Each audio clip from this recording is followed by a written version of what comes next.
रुपेश हत्याकांड के खुलासे के बाद रुपेश की पत्नी नीतू से मिलने पहुंचे पटना एसएसपी उपेंद्र नाथ शर्मा। सभी अपराधियों को शीघ्र गिरफ्तार करने का दिया भरोसा। एसएसपी ने कहा, रिमांड के बाद हत्या के मामले में हो सकता है और खुलासा। पटना इंडिगो मैनेजर रुपेश हत्याकांड के खुलासे के बाद मृतक रुपेश की पत्नी से मिलने पहुंचे पटना के एसएसपी उपेंद्र नाथ शर्मा और मुख्यालय डीएसपी अजय कुमार सिंह के साथ रुपेश के बहन के घर छपरा के प्रगति नगर पहुंचे और घंटों बातचीत की। इस संबंध में एसएसपी ने बताया कि अनुसंधान के बाद मिले सफलता के बाद मिलने आया था।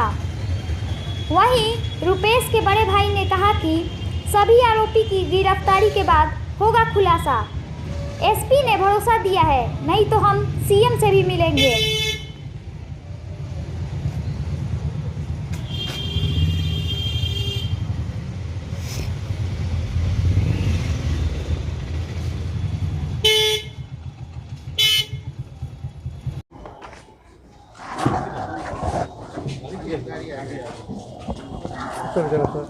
ले लीजिए बाइट एक मिनट रुको यार, जा नहीं रहे, आराम से आराम से देखिए भैया। हाँ सर, आप मिलने के लिए क्या बात ज्ञात होगा 3 तारीख को मैं एक मिनट सर छपरा आए हैं, क्या मतलब परिवार से आप मिले हैं रुपेश सिंह के, क्या उनके तौर पे आपने बातें की? देखिए, पिछले महीने एक बहुत बहुचर्चित हत्याकांड हुआ था और पूरे बिहार के लिए बहुत ही संवेदनशील घटना थी और इसको बहुत ही वरीय लेवल से इसको मॉनिटर किया जा रहा था।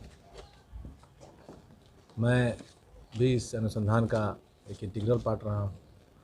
3 तारीख को हम लोगों ने घटना के संबंध में एक डिटेल्ड पीसी की थी, जो कि आप लोगों को ज्ञात होगा, और हम लोग इसमें सफलतापूर्वक इस केस को उद्भेदन करने में अब तक सफल रहे हैं।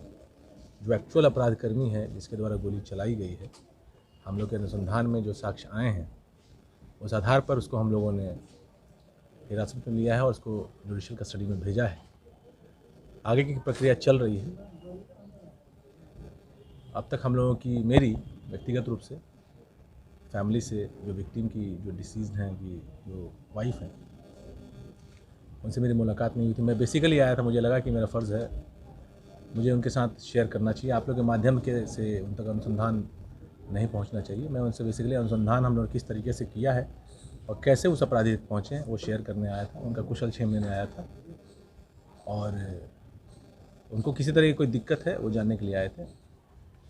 वर्तमान में चूँकि अभी वो लोग वहाँ नहीं हैं पटना में, तो अभी हम लोग इनको आज से ही इनको हम एक बॉडीगार्ड भी दे रहे हैं, जो कि एक बेयर मिनिमम रिक्वायरमेंट भी है। और हालांकि बेसिक जो आज का आने का प्रयोजन था वो था कि जो इन्वेस्टिगेशन हुआ है वो परिजनों से, जो फर्स्ट रिस्पॉन्डर्स इस केस के हैं, जो सबसे बड़े स्टेक होल्डर्स इस केस के हैं, उनके साथ शेयर किया जाए और उनको सारी चीज़ें पारदर्शिता से बताई जाए। ये उद्देश्य था। सर उसमें वो आ रहा है कि केवल आर्म्स एक्ट में ही ऋतुराज को भेजा गया है। आप लोग को कानून की लिमिटेड जानकारी होती है।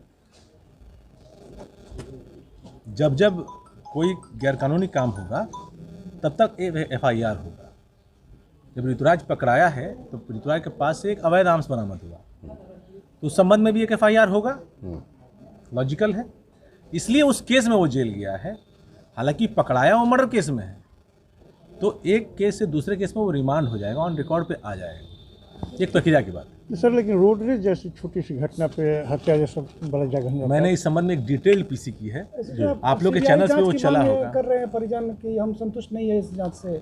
इस पे मेरी कोई टिप्पणी नहीं है। मैंने आपको बताया, मेरे आने का प्रयोजन बहुत स्पष्ट था। मैं क्यों यहाँ पे आया था, जब मेरे पास कुछ नहीं था परिवार को बताने के लिए, तब मैं नहीं मिला उनसे। जब मेरे पास कुछ है तो स्पष्टता से, पारदर्शिता से उनके साथ शेयर करने आया था, क्योंकि इस पूरे घटनाक्रम के, इस पूरे जो घटना हुई, जो इंसिडेंट हुआ, उसके सबसे बड़े हाँ देखें, जो भी SSP साहब जो अपना बयान दिए हैं, चाहे जो भी अपना हम लोग के साथ शेयर किए हैं, वो तो ठीक है। हम लोग भी अपना जो भी बात था SSP साहब को शेयर किए हैं। SSP साहब बोले हैं, आश्वासन देकर गए हैं कि आप लोग निश्चिंत रहिए, हम अपराधी जो भी होगा, जो भी अपराध में संलिप्त होगा, उसको बख्शा नहीं जाएगा। और चाहे जो भी हो, चाहे कोई भी हो, चाहे बहुत बड़ा लोग हो बिहार के, या क्या लगता है कि बहुत बड़ा लोगों का हाथ है? ऐसा तो देखिए, ऐसा तो कोई अब अनुसंधान में बोल रहे हैं कि जो भी होगा बख्शा नहीं जाएगा।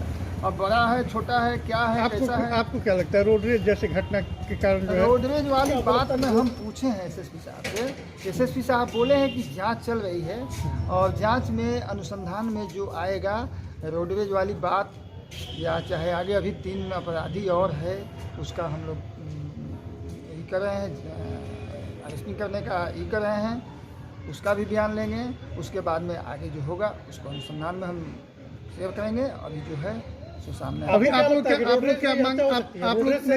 क्या मांग कर रहे हैं? अभी रोडवेज वाली बात में हम बोले हैं कि सर इतनी बड़ी हत्या और इतनी छोटी बात ये तो पच नहीं रहा है। तो एसएसपी साहब बोले हैं कि हाँ ठीक है, लेकिन अब हमारे पास ऐसा कोई एविडेंस नहीं है। रोडवेज वाली एविडेंस है, जो अपराधी पकड़ा गया है वो रोडवेज वाली घटना बता रहा है, लेकिन हम लोग इसको जांच करने में लगे हैं, अनुसंधान करने में लगे हैं। और जहाँ तक भी होगा, जहाँ तक होगा, सच्चाई के तह तक हम लोग पहुँचेंगे।